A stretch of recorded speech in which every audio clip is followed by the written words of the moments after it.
nekas vairs nav smuki. Glumums, slidenums, nu esiet ļoti uzmanīgi. Ja jūs pa kaut kādiem iekšpagalmiem vai pa mazām taciņām, celiņām ejat, es domāju, ka tur būs Pavisam nesmuki var sanākt. vēl krietni slidenāks nekā nosālītie lielie trotuāri vai brauktuvis. Tā kā to noteikti reķinamies šodien. Protams, paši ar kājām uzmanīgi, bet arī ar automašīnām, starp citu, arī ļoti uzmanīgi, jo ceļi visai slideni un izbraukāti, bet par to tad nedaudz vēlāk arī Ilis pastāstīs. Otrdiena, ja nu neesat pamanījuši, kas par dienu ir sākusies. 14. janvārs.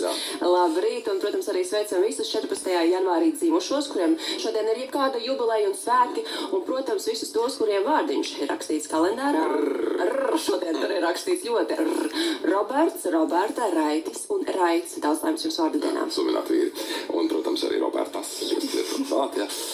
Bet drīz apritēs gads kopš plašajiem zemnieku protestiem, kuros viņi pauda neapmierinātību par situāciju nozarē. Mēs intervijā skaidrosim, kā tās attīstību šajā gadā redz zemkopības ministrs Armands Krauze.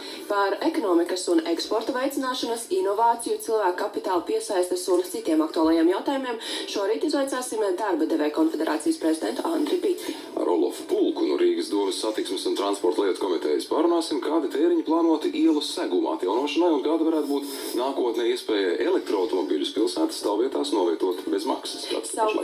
Savukārt vēl šajā pusstundā skaidrosim, cik nopietnu apdraudējumu lidmašīnām radīja vakar Rīgas lidostas apkaimē konstatētais drons, kura dēļ uz citām lidostām tika pārvirzītas 3 lidmašīnas.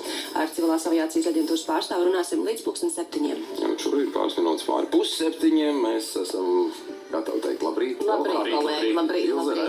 Tāda skaista, tumša panorāma. Ļoti romantiski. Kāds bija jūsu ceļš uz darbu šodien? Jā, Taisnas. Ļoti labi. jā. Es saku, lielie ceļi ir ļoti labi. Jā, un kā liecina Latvijas valsts ceļu operatīvā informācija, tad valsts galvenie autoceļi nav aplidojuši. Tie, protams, mitri, un tas apgrūtina varbūt redzamību un pārvietošanos, bet mazākas nozīmes autoceļi gan ir aplidojuši, un tāpat arī ietves, un kā jūs arī minējāt, pagalmi un tādas mazākas ieliņas, tur ir jābūt ļoti, ļoti uzmanīgiem. Par laikapstākļiem. Tad šorīt debesis lielākoties ir apmākušās, daudz viet arī dūmaka, un valsts centrālajā daļā, tāpat arī valsts austrumos neliela nokrišņa, galvenokārt smidzinošas lietus. Gaisa temperatūra Kurzemes piekrastē līdz +3, +4 grādiem, Kurzemes centrālajā daļā un valsts centrālajā daļā līdz +1, +2 grādiem. Valsts austrumos gaisa temperatūras svārstās no 0 līdz +1 grādam. Valdošais mērens līdz piekrastē brāzmains dienvidrietumu vējš.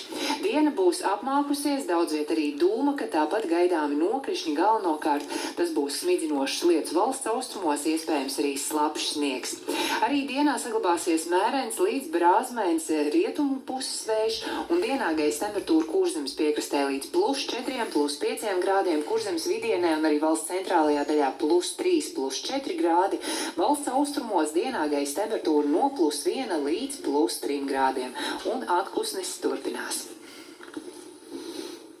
Nenoliedzami turpinās arī sporta bungas rībēt dažādās disciplīnās. Kā šodien centiņu liksiņā? Es savā ziņā līdzīgi kā